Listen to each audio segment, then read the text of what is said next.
자, 이 정부가 국정현안 관계장관 회의에서 관계부처 합동으로 마련한 여름철 민생 생활 안전 대책에 따라서 이 여름철 취약계층 보호 대책을 차질 없이 추진할 예정이라고 하는데요. 이 때이른 장마가 지나고 나면 본격적인 여름철이 시작되는 만큼 오늘은 이 소식 자세히 알아보도록 하겠습니다. 나은내일 연구원 이승진 이사 전화 연결돼 있습니다. 안녕하세요. 네, 안녕하세요. 자, 이 정부가 여름철 위기 가구를 발굴해서 지원한다고 하는데요. 자, 어떤 방법으로 그 대상 가구를 찾겠다고 하나요? 그동안 우리 정부는 매년 이 혹서기가 되면 이 위기 가구 발굴과 지원을 적극적으로 이제 추진해 왔는데요. 국가와 이 지자체는 이 사회보장 정보 시스템, 행복 이음이라고 하는 사회보장 정보 시스템으로 입수된 위기 징후 빅데이터 45종을 활용해서 여름철 폭염, 또 집중호우로 어려움이 예상되는 주거 취약 가구, 또 체납과 단전처럼 이 혹서기 복지 위기 가구 약 2만 명을 7월에서 9월 사이에 집중적으로 발굴한다고 합니다. 네.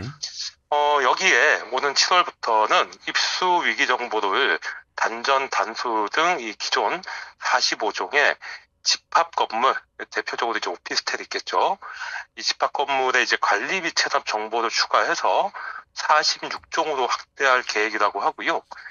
각 지자체를 통해 이 취약계층 대상 찾아가는 복지 상담을 실시하고 이 지역 기반 복지 자원 연계도 강화할 계획이라고 하는데 6월 말부터 본격적으로 운영되는 이 복지위기 알림 앱을 통해서 국민 누구나 본인과 이웃의 복지위기 상황을 쉽게 알릴 수 있는 서비스를 제공해서 현장 중심의 이 위기가구 발굴을 강화하겠다 이렇게 밝혔습니다. 네. 그러니까 이번 대책의 핵심 포인트는 이 빅데이터를 통해서 위기 가구를 발굴하는 것 같군요.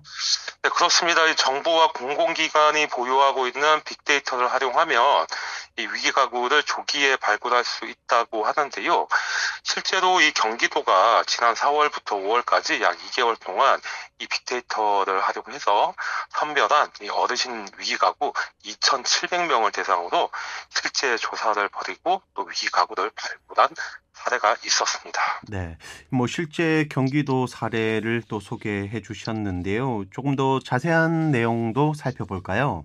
네, 경기도는 이제 보건복지부가 운영하고 있는 복지사각지대 발굴 프로그램을 활용해서 의료비를 과다하게 지출하거나 또는 금융연체 기록이 있는 어르신으로만 구성된 세대를 찾아서 2,700명을 이제 선별했다고 하는데요.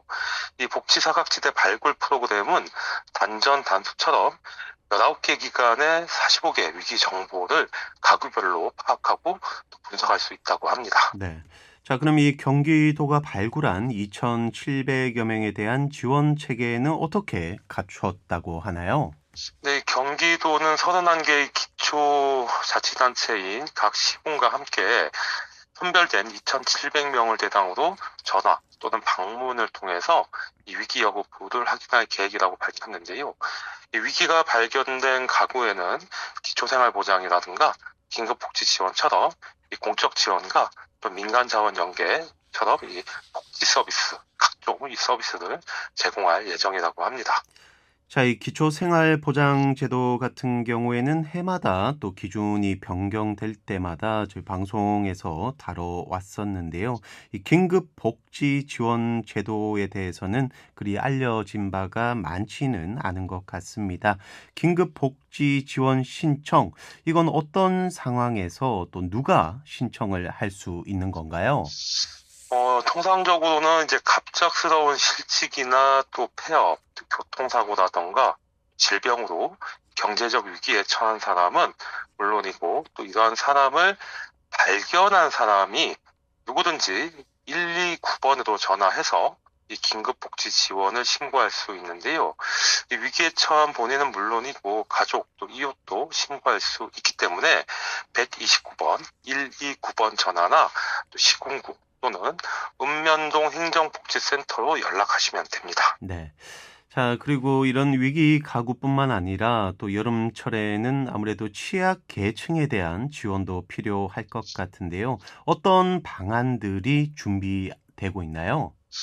네, 국가와 지자체는 이 취약계층 대상별 맞춤 지원을 더욱 강화한다고 하는데, 이 어르신에게 식사를 제공하고 있는 경로당 5만 8천 개소의 이 식사 제공 일수를 주 3.4일에서 주 5일로 단계적으로 이제 확대한다고 하고요. 네.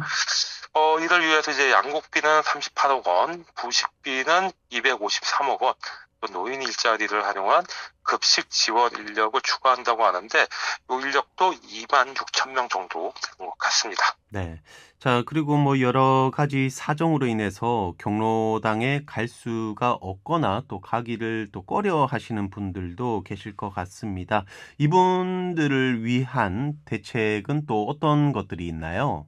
네, 경로당이라는 곳이 사실은 그 지역사회 공동체 의식이 가장 대표적으로 나타나는 곳인데, 네. 사실 이제 어르신들이 오시는 분은 이제 자유롭게 오실 수 있지만, 또 여러 가지 이유로, 뭐, 먹고 살기 힘들다는 이유로, 또는 또 경로당에서 함께 생활하기에 있어서 어떤 이 경제적 이 수준이 좀 맞춰지지 않아서 좀 꺼려 하시는 분들이 있습니다. 네.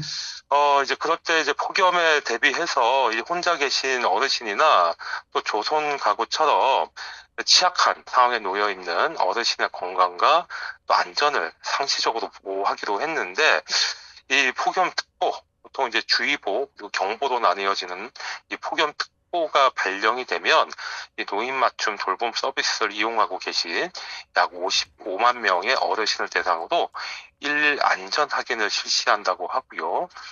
또 이제 응급 안전 안심 서비스 대상 가구가 한 27만 가구 정도가 되는데, 또 27만 가구에는 집에 설치된 정보통신 기술 기기를 활용해서 응급 상황을 감지하고 또 신속한 대처를 지원한다고 합니다. 네. 자, 요즘에는 이 마을에 보면 또 무더위 쉼터라는 표시가 붙어 있는 장소를 뭐 쉽게 좀 발견을 할 수 있는 것 같은데요. 이에 대한 지원 사업도 마련이 돼야 되겠군요. 네, 그렇습니다. 이 어르신들께서 조금이라도 이제 시원한 여름을 좀 보내실 수 있도록 이 무더위 쉼터로 지정된 경로당이 한 4만 6천 곳 정도 되고요. 그래서 이곳의 운영 시간을 기존에는 오후 6시까지였는데, 이걸 이제 오후 9시까지로 연장하고, 또 비회원도 이용할 수 있도록 이 지자체에 이제 권고할 계획이라고 합니다. 또 이 무더위 쉼터는 지자체가 이 행정안전부 지침에 따라서 경로당이나 또 주민센터, 복지회관 등을 지정한 곳인데, 2024년 3월 기준으로 전국에 5만 5천 곳이 지정되어 있다고 합니다. 네. 자, 지금까지 이렇게 어르신들에 대한 지원 사업 방안을 알아봤는데요. 이 또 아이들을 위한 지원 방안은 어떻게 되나요? 네, 대표적으로 이제 결식 우려가 있는 아이들이 있는데, 우리 이 아이들에게는 여름방학 중에도 이 차질 없이 급식을 지원하기로 했고요. 또 지역별 여건과 또 그 집의 상황을 고려해서 단체 급식이 가능한 곳이나 또 일반 음식점, 또 도시락 배달 업체, 급식 카드, 요 급식 카드는 보통 저 편의점에서 많이 쓰죠. 네. 다양한 방식으로 이제 지원할 음. 계획이라고 합니다. 자, 그리고 또 이 밖에 취약 계층에 대한 지원 방안은 뭐 있나요? 근데 울산은 상대적으로 그 수가 적지만, 이 노숙인이나 또 쪽방 주민 보호를 위해서 이 정부와 지자체 또 관계기관, 뭐 경찰청이나 소방청, 또 이제 노숙인 시설이 있는데, 이 정부 지자체 관계기관 간에 공동 대응반을 운영하고 신속하게 이 대응 체계를 구축해 나가겠다 이렇게 밝혔는데, 이 무더위 쉼터라든가 응급 잠자리 또 냉방용품 등을 지원하고, 또 주야간 순찰을 확대해서 이 현장 대응도 이제 강화한다고 하니까, 이 다니시는 길에 이와 관계된 분들이 보이면 일단은 경찰서에 알릴 필요가 있어 보입니다. 네, 그렇군요. 자, 이 취약계층에 대한 주된 서비스는 이 아무래도 사회복지시설에서 제공을 하는데 이 전기 요금 인상 등의 이유로 냉방비 부담도 클 것 같습니다. 이건 좀 어떤가요? 네, 그렇습니다. 그런 우려를 줄이기 위해서 이 정부가 이 냉방비를 별도로 지원하고 안전관리도 실시하기로 했는데 이 폭염 기간 7, 8월 동안 이 전국 경로당 6만 9천 개소와 또 미등록된 경로당이 있어요. 이 미등록 경로당 1,676개소에 월 17만 5천 원을, 또 사회복지시설에는 규모별로 월 10만 원에서 50만 원의 냉방비를 지원한다고 합니다. 그래서 좀 더 세부적으로 살펴보면 이 사회복지시설 가운데 거주자가 생활하는 시설은 정원 50명 이하인 경우에는 월 10만 원, 51명에서 100명 사이에 있는 시설은 월 30만 원, 또 100명을 초과하는 시설은 월 50만 원을 냉방비로 지원하고, 복지관처럼 이렇게 일정한 시간 동안 이용하는 시설은 월 10만 원을 이제 지원한다고 하는데, 보호센터라던가 또 쉼터 같은 이 생활시설은 거주자가 하루 24시간을 시설에서 보내지만, 복지관 같은 이제 이용시설은 이용자가 주로 낮 시간만 이용한다는 점을 고려한 조치라고 합니다. 네. 자, 이렇게 정부가 냉방비 지원을 한다고는 하지만 아무래도 여름을 전체에 나기에는 좀 넉넉하지만은 않을 것 같은데 좀 어떤가요? 네, 이 정부 방침에 따라서 이 울산을 포함해서 이 각 지자체는 이 여름철 이제 어르신의 건강한 여름나기, 또 쾌적하고 편리한 경로당 이용을 위해서 다양한 지원 사업을 추진하고는 있지만, 올해 이제 폭염이 일찍부터 시작된다는 점을 고려하면 말씀처럼 이 냉방비가 부족할 것은 이제 당연할 것 같고요. 이럴 때 이 시민들의 기부금을 배분하는 사회복지 공동모금회 같은 기관에서 이를 보충해 줄 필요가 있어 보이고요. 네. 전라남도 같은 경우에는 이 경로당 전기요금 절감을 위해서 태양광 발전 시설을 설치해주는 사업을 계속해서 추진하고 있다고 하는데, 올해 이제 신규 설치 50개소를 포함해서 총 1,451개소의 경로당마다 이 태양광 발전 시설을 설치를 했고요. 또 에너지 복지 실현에 앞장서고 있다고 하니까 울산시도 이를 좀 주목할 필요가 있어 보입니다. 네. 자, 그리고 이 밖에도 이 정부가 추진하고 있는 대책이 있다면 어떤 것들이 있을까요? 네, 앞서 말씀드린 대책 이외에도 이 경로당 공동생활의 집 124개소를 설치해서 이 경로당에서 공동으로 숙식을 할 수 있는 생활 공간 마련을 통해 마을 공동체 돌봄으로 홀로 사는 어르신의 건강과 또 안전을 도모하고 있는데요. 이 마을에서 홀로 사는 어르신이 경로당에 모여서 함께 식사하고, 또 에어컨이 이제 경로당에 설치되어 있으니까 네. 거기서 이제 주무시기도 한다는 점에서 학대할 만한 이제 사업인 것 같고요.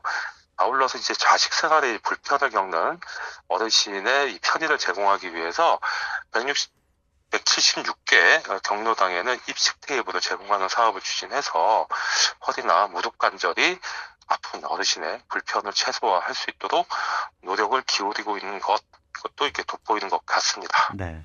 자, 이렇게 무더운 여름철일수록 이 사회복지 시설의 안전 관리 역시나 중요할 것 같은데 어떻습니까? 네, 아무래도 이제 혹석이 또 무더위가 심할수록 이 사회복지 시설에 좀 더 많은 인원들이 몰릴 수밖에 없는데, 이 정부는 이 여름철 자연재해를 대비해서 이 사회복지 시설 2만여 개소와 또 의료기관 가운데 전국의 이제 병원급 이상 790여 개를 대상으로 시설 안전과 재난 대비 상황을 집중적으로 점검한다고 하는데, 우리가 보통 이게 지역에 있는 개인 병원이라고 불리는 곳은 병원이 아니고 의원입니다. 여기는 이제 해당이 안 되고요. 네. 그래서 이제 폭염에 대비해서 취약계층에 대한 보호 대책을 시행하고, 또 풍수해라든가 태풍처럼 이 여름철 재난에 대비해서 이제 시설 안전 점검을 할 계획이라고 밝히고 있습니다. 네. 자, 오늘은 이렇게 이 혹서기 대책에 대해서 알아봤습니다. 노약자와 사회복지 시설을 이용하는 분들은 이럴 때일수록 더욱더 이 취약한 상황에 놓이게 되는데 이번 정부 대책뿐만 아니라 또 사회복지 공동 모금의 적극적인 지원도 뒤따라야 할 것 같습니다. 자, 오늘 소식은 여기까지입니다. 지금까지 나은내일 연구원 이승진 이사였습니다. 말씀 감사합니다. 네, 고맙습니다.